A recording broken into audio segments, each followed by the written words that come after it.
A wealthy young woman fell in love with a poor street musician. They spent one intimate night together on a rooftop. Soon after, she discovered she was pregnant. Her plan was to have the baby in secret, then use the child to force her father into accepting their relationship. But when she was 9 months along, her father uncovered her secret. After a heated argument, Lila ran out in tears and was struck by a car. When she woke from her coma, her father lied and told her the baby did not survive. Heartbroken, Lila believed him. She decided never to see Louis again. What she did not know was that her baby was alive and sleeping peacefully in the nursery. But this child was about to be sent to an orphanage. Their fates seemed severed forever, yet destiny had other plans. 10 years passed. Lila gave up her career as a cellist and became a music teacher. Meanwhile, Louis was still on the streets, pouring his longing for Lila into every heartfelt song he sang. Perhaps by fate's design, Lila's father suddenly fell gravely ill. On his deathbed, he finally told her the truth.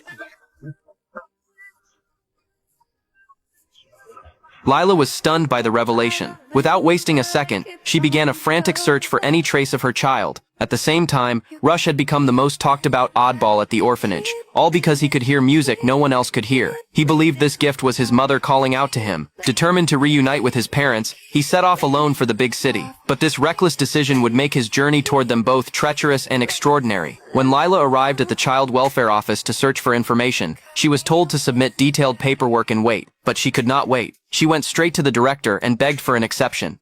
Explain something to me, though. Why now? I've always wanted him. I've waited 11 years, 2 months, and 15 days to find out that he's alive.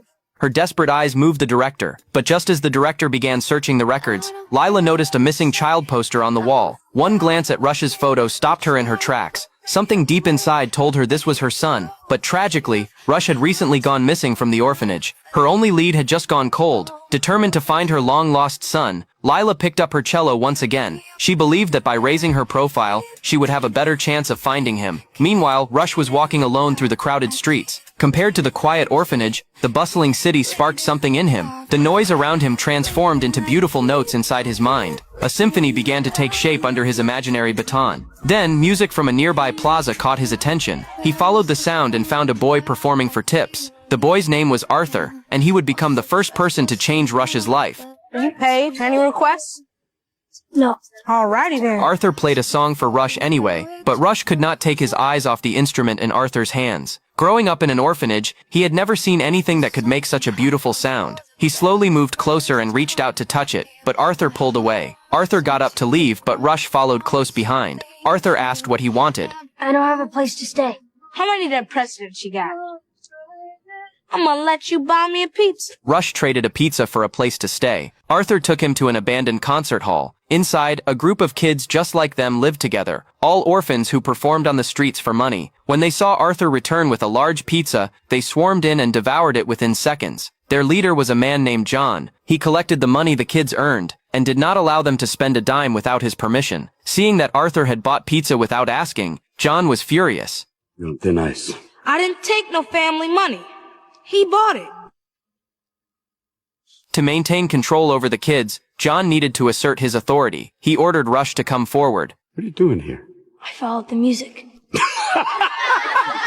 Where'd you pick this one up, Arthur? Bellevue? John seemed intrigued at first, thinking he had found another moneymaker. But one look at Rush's hands told him the boy had never touched an instrument. Disappointed, John took off his hat and collected the day's earnings. In truth, John was the reason these homeless kids had a roof over their heads and skills to survive. That night, while everyone slept, Rush quietly approached a guitar. He gave it a gentle strum, and the crisp sound mesmerized him. He tapped the body and let his fingers move freely. A beautiful melody filled the hall.